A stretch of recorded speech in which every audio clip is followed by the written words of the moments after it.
사도신경으로 신앙을 고백합니다. 나는 전능하신 아버지 하나님 천지의 창조주를 믿습니다. 나는 그의 유일하신 아들 우리 주 예수 그리스도를 믿습니다. 그는 성령으로 잉태되어 동정녀 마리아에게서 나시고 본디오 빌라도에게 고난을 받아 십자가에 못 박혀 죽으시고 장사된 지 사흘 만에 죽은 자 가운데서 다시 살아나셨으며 하늘에 오르시어 전능하신 아버지 하나님 우편에 앉아 계시다가 거기로부터 살아있는 자와 죽은 자를 심판하러 오십니다. 나는 성령을 믿으며 거룩한 공교회와 성도의 교제와 죄를 용서받는 것과 몸의 부활과 영생을 믿습니다. 아멘. 277장 찬송합니다.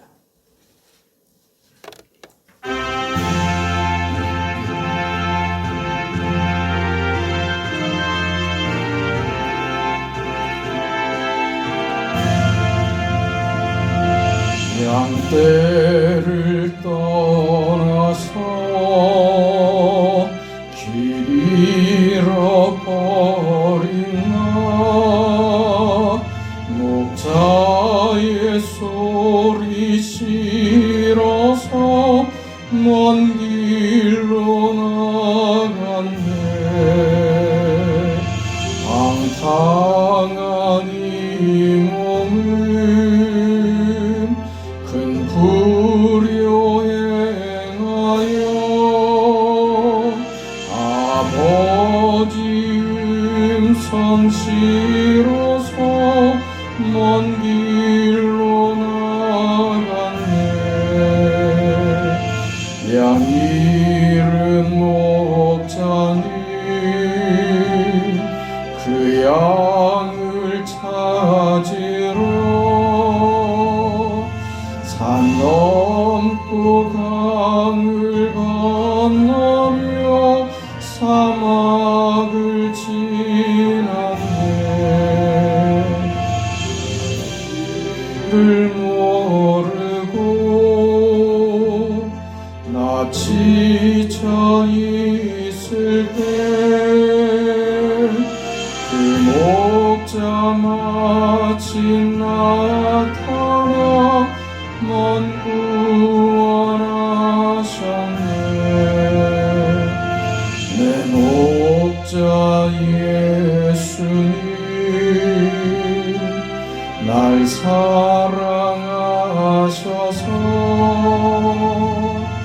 그 피로 나를 씻으사 온전케 하셨네. 길 잃은 양 찾아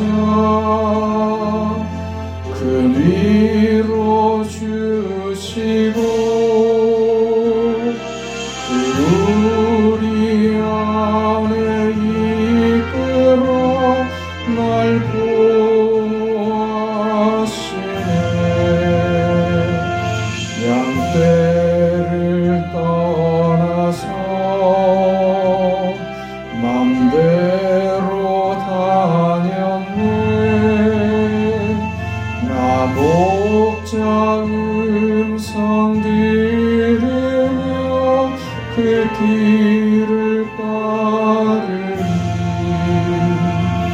나 이제 후로는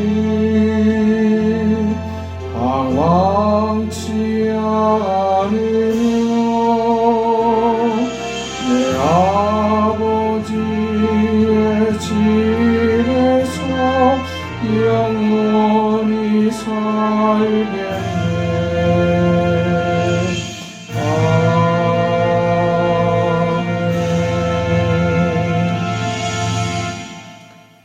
하나님의 말씀 사도행전 15장 1절에서 5절까지 말씀. 사도행전 15장 1절에서 5절까지 말씀입니다. 하나님의 말씀을 우리 함께 읽습니다. 어떤 사람들이 유대로부터 내려와서 형제들을 가르치되 너희가 모세의 법대로 할례를 받지 아니하면 누가 능히 구원을 받지 못하리라 하니 바울 및 바나바와 그들 사이에 적지 아니한 다툼과 변론이 일어난지라. 형제들이 이 문제에 대하여 바울과 바나바와 및 그 중에 몇 사람을 예루살렘에 있는 사도와 장로들에게 보내기로 작정하니라. 그들이 교회의 전송을 받고 베니게와 사마리아로 다니며 이방인들이 주께 돌아온 일을 말하여 형제들을 다 크게 기쁘게 하더라. 예루살렘에 이르러 교회와 사도와 장로들에게 영접을 받고 하나님이 자기들과 함께 계셔 행하신 모든 일을 말하며 바리새파 중에 어떤 믿는 사람들이 일어나 말하되 이방인에게 할례를 행하고 모세의 율법을 지키라 명하는 것이 마땅하다 하니라. 아멘. 초대교회의 율법주의 문제 때문에 예루살렘에서 첫 공의회가 소집이 됩니다. 우리 어제 저녁에 살펴봤던 대로 율법이라고 하는 것은 분명하게 구원의 방법도 아니고 구원의 조건으로 등장하지도 않습니다. 오직 믿음으로만 구원을 얻으며 그 믿음으로 구원을 얻는다는 것은 그 믿음이 하나님이 우리에게 주신 은혜의 선물로서 하나님이 우리를 구원하신다 하는 하나님의 방법으로 등장하는 것이 믿음이다 그랬습니다. 우리가 신뢰했기에 구원받은 것이 아니고 하나님이 행위의 반대적 개념으로 하나님이 우리를 구원하시는 방법을 믿음으로 정하셨다. 그래서 구원 얻는 믿음에는 우리의 어떤 의지나 조건과 상관없이 하나님에게 일방적으로 받는 선물이다 그랬습니다. 그 이후에 구원받은 자가 날 구원하신 하나님의 자녀 되었음을 확인하고 이제 그 하나님을 신뢰하며 하나님의 뜻대로 살아야겠다는 결심과 각오를 가지고 부끄럽지 않은 하나님의 자녀로서의 생을 확인하고 그렇게 살아가려는 의지와 노력과 그 책임들을 구원받은 자의 삶으로 나타나는 믿음이다 그랬죠. 구원받은 자만이 그 믿음의 삶을 살 수 있는 것이다. 그러니 그 믿음을 받은 자로서 부끄럽지 않은 인생으로 하나님 앞에 서야 된다. 여기에 어떤 그 율법적 조항이 들어가면 그 율법주의가 되면 우리는 하나님과 멀어지게 될 수밖에 없다. 그런 얘기였습니다. 그렇다면 그런 율법은 뭐 하려고 주셨습니까? 하는 문제를 검토하지 않을 수가 없죠. 율법은 도대체 어떤 의미와 내용을 가지고 있으며 그것을 우리에게 주신 하나님의 깊으신 뜻이 무엇인가 하는 것을 살펴보려고 합니다. 오늘 문제가 됐던 율법주의자들이 들고 왔던 문제가 할례 문제였기 때문에 할례가 그럼 도대체 율법에서 어떤 기능을 하는 것이며 그 할례가 가지는 율법적 기능과 그것의 의미가 무엇인지를 살펴볼 필요가 있는 것이죠. 그 할례가 처음 등장하는 것은 창세기 17장입니다. 왜 창세기 17장에 할례가 등장하게 되냐면 창세기 15장에 하나님께서 아브라함에게 그 약속을 주시죠. 너의 몸으로부터 후손을 주겠다고 약속하고 아브라함에게 하늘의 별과 바닷가의 모래알처럼 수많은 후손을 허락하겠다. 열국의 아비가 되게 하겠다라는 약속을 주시죠. 자기 나이가 있으니 자기 아내와의 사이에서 그 후손을 얻는다는 것을 기대할 수 없었던 아브라함을 그것을 믿지 못하게 됩니다. 그것 때문에 지금 17장이 나오는 것이죠. 하나님께서 아브라함의 불신을 진노하시고 17장에 아브라함을 다시 찾아오셔서 이렇게 말씀하십니다. 나는 전능한 하나님이라. 너는 내 앞에서 행하여 완전하라. 이 말씀을 하시고 아브라함은 두려워서 떨죠. 그때까지 아브라함의 이름은 아브람입니다. 아브라함의 이 실패 때문에 그의 이름을 아브람이라고 하지 않고 아브라함으로 고치라고 명하시는데, 그 이름으로 고쳐야 되는 이유는 그가 열국의 아비가 될 것이기 때문입니다. 열국은 하나 둘 셋 할 때 열자가 아니라 나열한다 할 때 열입니다. 그러니까 여러 나라의 아비다, 모든 조상의 아비다라는 뜻이죠. 그러니까 이 일을 허락하시고 너 이름을 이제 아브라함이라 하라. 너는 내가 모든 조상의 너를 아비로 삼겠다. 그게 하나님의 선언이죠. 아브라함이야말로 믿음으로 하나님께서 구원하신, 믿음으로 하나님의 자녀 삼으신 효시가 되죠. 그 후로 모든 하나님의 백성을 이런 식으로 믿음으로 구원받는, 행함이나 어떤 조건이 아닌, 그리고 생각을 해보세요. 율법주의자들이 이야기하는 것처럼, 주장하는 것처럼 율법으로만 구원을 받는다라고 하면 아브라함은 어떻게 구원을 받습니까? 율법이 없던 시대인데, 그러니까 율법의 기능과 율법을 주신 이유에 대해서 몰랐던 거죠. 자기들만이 다르게 해석을 하고, 그렇게 그게 진리인 것처럼 자기들이 만들어서 온통 시대를 어지럽게 하고 그 어둠 속에 갇혀버리게 만든 것입니다. 이렇게 아브라함으로 그 이름이 개명됩니다. 그리고 이 문제를 분명하게 하기 위해서 등장하는 것이 할례입니다. 15장에서는 할례 요구가 없다가 17장에 와서 할례를 요구하시는 거죠. 할례라는 것은 우리가 잘 아는 것처럼 남자 생식기 일부를 잘라내는 것입니다. 왜 이런 요구를 하셨을까요? 왜요? 굳이요? 그 무슨 의미냐 하면 하나님께서 너로 말미암아 이루어지는 열국의 아비로 내가 너를 믿음으로 의롭다 하는, 믿음으로 구원받는, 믿음으로 구원받아 하나님의 자녀 백성이 되는 이 민족을 이루는 일을 너의 혈통이나 인간적인 어떤 생식적인 생리학적인 방법, 그런 차원에서 후손을 만드는 것이 아니다라는 것을 확인시켜주는 그런 의미에서 행해진 것이 할례라는 것이죠. 그러니까 할례 자체가 무슨 특별히 구별하고 구원받는 표로서가 아니라 그 하나님이 행하시는 구원과 그 역사를 기억하고 기념하도록, 그걸 생각하도록 만드시는, 요구하는 것이 율법이라는 것이 그렇게 분명하게 되는 겁니다. 율법의 본질이 이렇다는 것이죠. 할례는 그래서 영적인 후손을 만들어내는 조건은 아닙니다. 하나님께서 영적인 후손을 만들어내시는 것이죠.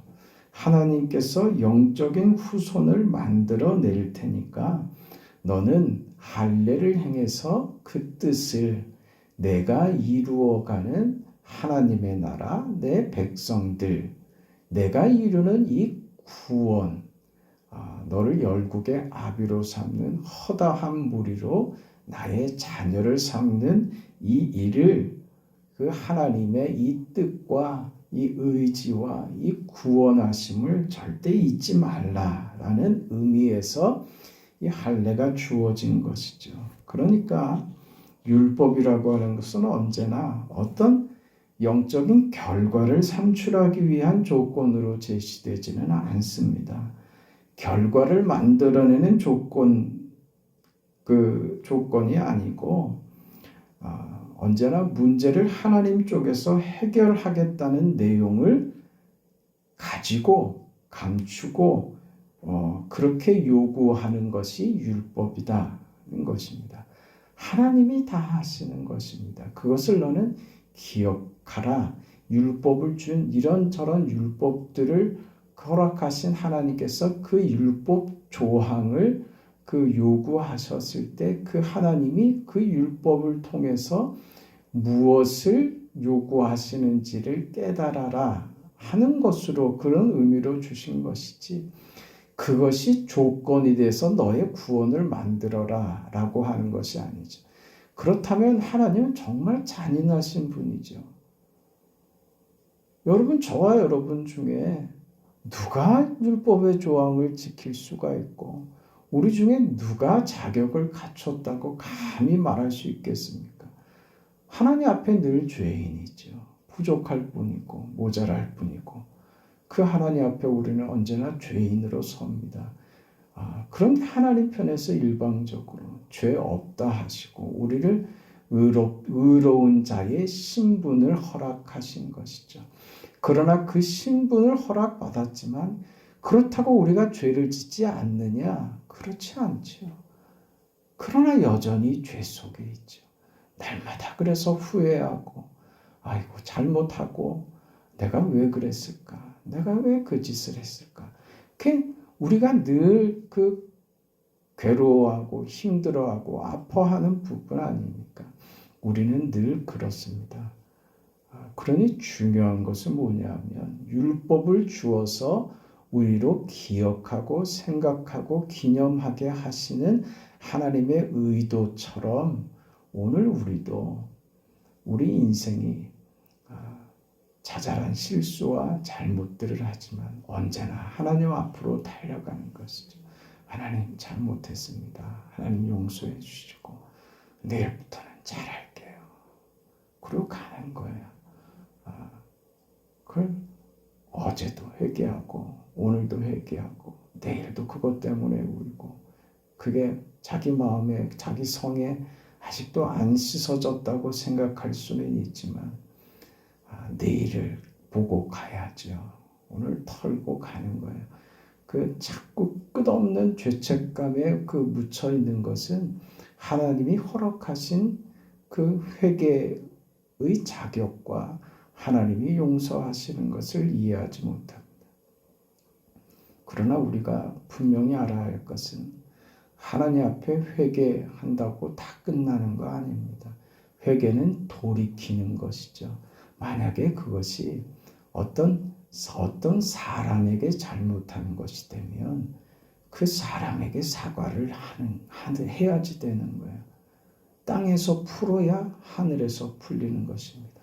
그러니까 자기가 사람에게 잘못을 하고서 그 하나님께 나는 회개하고 하나님이 용서하셨다. 난 용서함을 받았다라고 하면서 자신이 해를 입히고 손해를 입힌 당사자에게 아무런 보상도 변명도 하지 않고 사과도 하지 않고 그렇게 지나간다면 그건 사실은 하나님이 받으신 회개는 아니라고 생각합니다. 그건 회개가 아니죠. 그건 자기 혼자 자기가 결정한 것일 뿐입니다.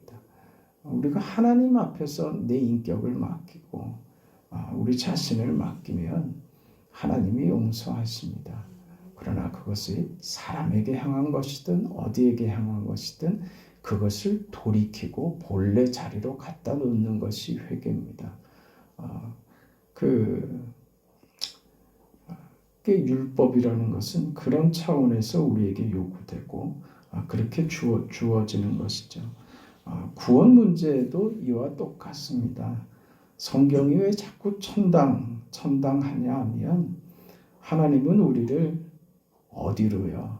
천국으로 그리스도 안에서 영광된 기업을 받게 하는 것이 하나님의 목표입니다. 하나님의 목적이 거기 있습니다. 그러니까 그 영광된 기업과 천국을 누리는 것이 우리 생의 목적이 되고 우리 생의 간절한 소망이 되고 소원이 되는 삶을 살아야죠. 근데 그렇게 살다가 학교 떨어질 수도 있고 실수할 수도 있고 교통사고도 날 수 있고 중한 병에 걸릴 수도 있습니다. 그렇다고 우리 운명이 바뀔 수 없는 겁니다. 그럼 우리는 이게 다인 것처럼 산단 말이죠. 우리의 목적과 본향과 하나님의 뜻은 우리를 천국에서 그 하나님의 유업을 받는 자로서 그렇게 서 있기를 하나님께서 기대하십니다. 그러니 자꾸 그 천국에 대한 이야기를 하는 것이죠. 그렇기 때문에 우리가 믿음과 신앙, 하나님의 자녀된 삶의 이해를 이번에 이걸 해주시겠습니까? 그 다음에는 또 이 문제는 이렇게 풀어주시겠습니까? 이렇게 우리 삶을 하나씩 각계격파해 가는 것처럼 그렇게 사는 것이 아니라 우리 운명이 이미 결정된 사람으로서 그 하나님의 뜻에 인생을 맡길 줄 알고 그 하나하나에 그 내가 원대로 되지 않은 현실들이 있다고 해서 거기 목매고 그것으로 뭐 끝난 것처럼 생각할 이유가 없다는 것입니다. 깊은 신앙에서 우리가 깨닫는 것이죠. 하나님께서 모세에게 율법을 주시죠. 그 율법을 주셨을 때 생각을 해보세요. 율법을 주셨는데 그 전에 뭘 하셨어요? 애굽에서 구원하셨죠. 만약에 율법을 애굽에서 주셨다면 애굽의 종살이를 하면서 그 노역에 시달려 가면서 이스라엘 백성들이 하나님이 요구하시는 율법을 지킬 수 있었겠습니까? 못 지키죠. 안식일을 기억하여 거룩하게 지키라 하셨는데 아니 애굽에서 때려가면서 저들에게 폭력을 행사하면서 일하라고 하는데 그걸 지킬 수 있었겠습니까? 없죠. 무슨 의미냐 하면 율법을 허락하실 때는 율법을 지킬 수 있는 조건도 하나님께서 만드시더라 하는 겁니다. 애굽에서 꺼내 주셔야 안식을 지키지요. 그러니까 율법이라는 것은 우리에게 굉장히 두렵고 딱딱하고 어려운 것으로 우리에게 다가오는 것이 아니라 먼저는요. 율법을 우리에게 허락하셨다는 것은 율법이 하나님의 은혜의 방편이구나 하는 것을 알게 되는 거예요. 그럼 볼까요? 신약에서는 율법에 대한 설명을 어떻게 하냐면 마태복음 22장 34절에 가면 예수님께서 이렇게 말씀하십니다. 사두개인들로 대답을 할 수 없게 하셨다함을 듣고 바리새인들이 듣고 모였는데 그 중에 한 율법사가 예수를 시험하여 묻되 선생님이여 율법 중에 어느 계명이 크니까? 예수께서 가라사대 뭐라고 말씀하시니? 율법이 뭐냐? 율법을 무엇이라고 선생님은 정의하십니까? 라고 물으니까 그때 예수님께서 하신 답변입니다. 율법은 이런 것이다. 가라사대 마음을 다하고 목숨을 다하고 뜻을 다하여 주 너의 하나님을 사랑하라 하셨으니 이게 크고 첫째 되는 계명이요. 둘째는 그와 같으니 내 이웃을 내 몸과 같이 사랑하라 하셨으니 이 두 계명이 온 율법과 선지자의 강령이니라. 네, 율법의 뜻이 하나님 사랑하고 이웃 사랑하라. 이렇게 지금 답을 하신 것이죠. 이게 율법이 주는 기능이고 율법의 중요한 내용인데 율법주의가 되면 어떻게 갑니까? 율법이 자기 자랑이 가고 자기 확인이 되고 상대의 잘못에 대해서 지적하는 데 쓰이지 상대를 사랑하고 포용하고 그쪽으로 율법주의가 쓰이지는 않더란 말이죠. 난 거짓말 안 했다. 네? 어릴 때 우리가 우리 한국 교회들도 이 율법주의적인 요소들을 많이 버리지 못한 게 많았습니다. 주일학교 혹시 다니셨으면 그거 기억합니까? 선생님 제 기도할 때 눈 떴대요. 그게 그 중요한 일이고 아주 심각한 일처럼 받아들여졌다고요. 그 뭐라고 또 얘기했습니까? 거짓말하면 지옥 간다. 세상에 그런 막말이 어디 있어요? 그러니까 몰랐단 말입니다. 그러니까 왜 그런 말들을 할 수 있었을까? 그게 율법주의적 그 가치에서 나온 말들이거든요. 그러니까 과거에 한국 교회가 받았던 그 역사적이거나 환경적인 시대적인 그런 이유들이 다 있었을 겁니다. 선교사들이 와서 조선을 보니 그 율법적 그 요구들을 하지 않으면 이 조선 사람들한테 큰 문제가 있겠다. 이게 신앙인이나 교회 안 다니는 사람들이나 생활하는 게 전혀 구별도 안 되고 그래서 술 담배를 금한 것이었죠. 그게 그래서 교인과 그 교회 다니지 않는 그 일반인들을 구별하는 교회 다니는 사람이 아주 특별하고 확실한 표로 그렇게 등장을 하기 시작했던 것입니다. 그러니까 어떤 율법적 요구가 초기 한국 교회에 그렇게 해서 자리를 잡을 수밖에 없었던 그런 시대적 이유는 있었습니다. 그게 오랫동안 그런 율법주의적 그 잔해들이 교회 안에 여전히 남아서 우리가 어렸을 때 그렇게 경험했던 것처럼 그런 말들도 하고 그런 그런 율법주의적 문제들을 안고 있었다라는 것이죠. 오늘 예수님께서 말씀하신 대로 율법은 하나님 사랑과 자기 그 이웃 사랑이라고 하는 것이라면 율법은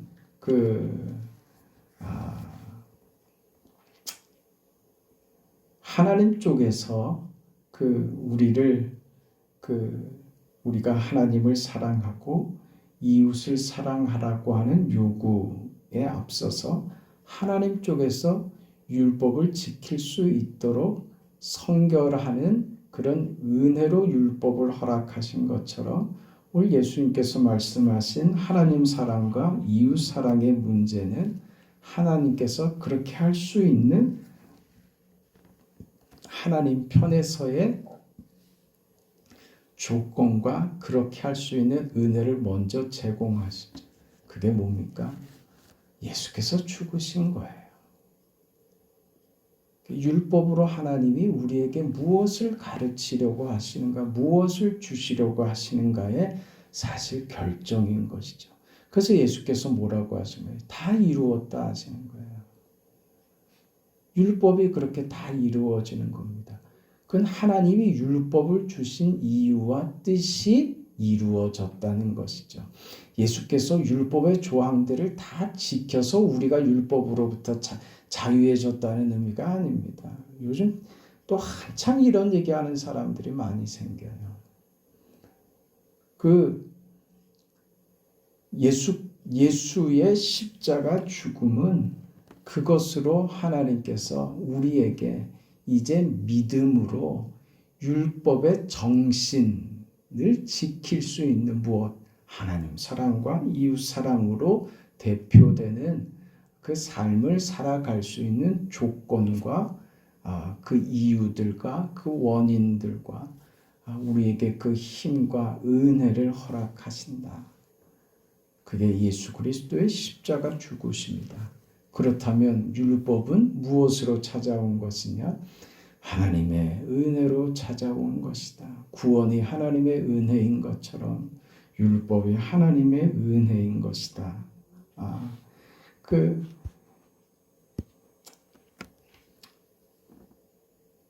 그래서 결국 우리에게 무엇을 요구하시느냐? 율법을 지키라 이겁니다. 율법을 지키라 이거예요. 그게 무슨 말이겠어요?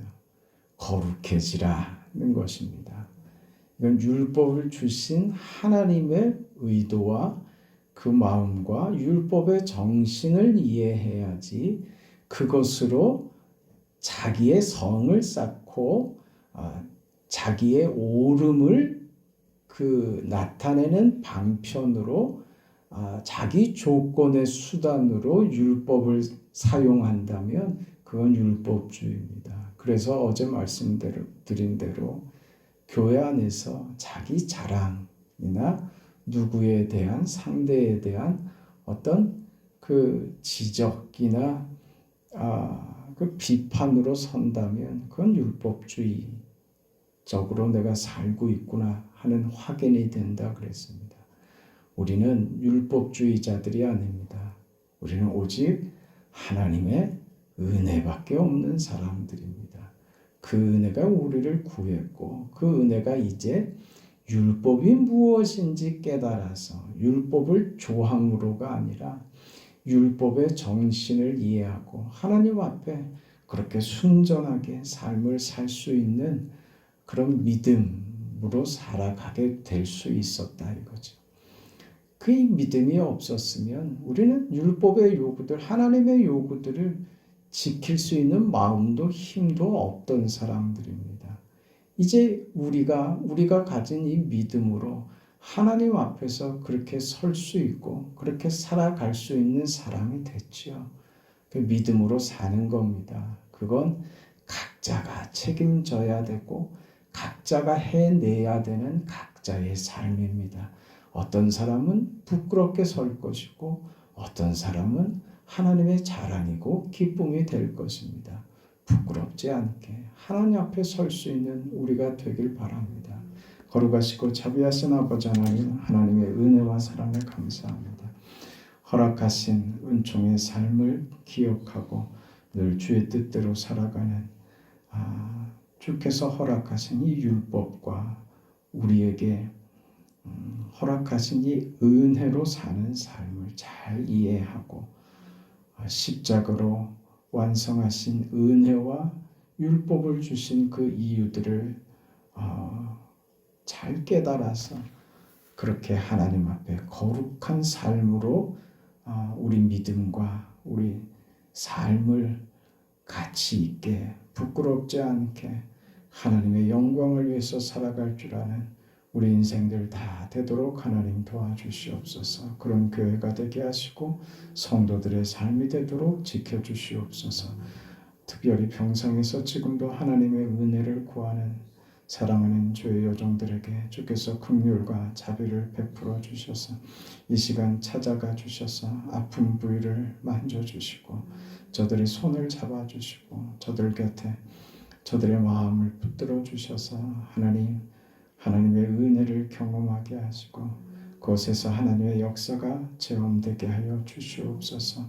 우리의 모든 간구에 응답하여 주시며 교회가 이를 위해서 간절히 기도하는 이 기도와 우리 모두의 마음에 하나님께서 위로로 찾아와 주시옵소서.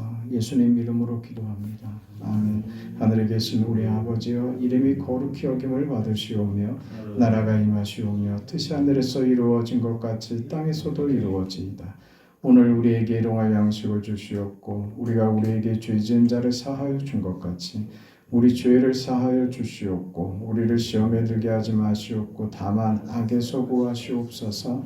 나라와 권세와 영광이 아버지께 영원히 있사옵나이다. 아멘.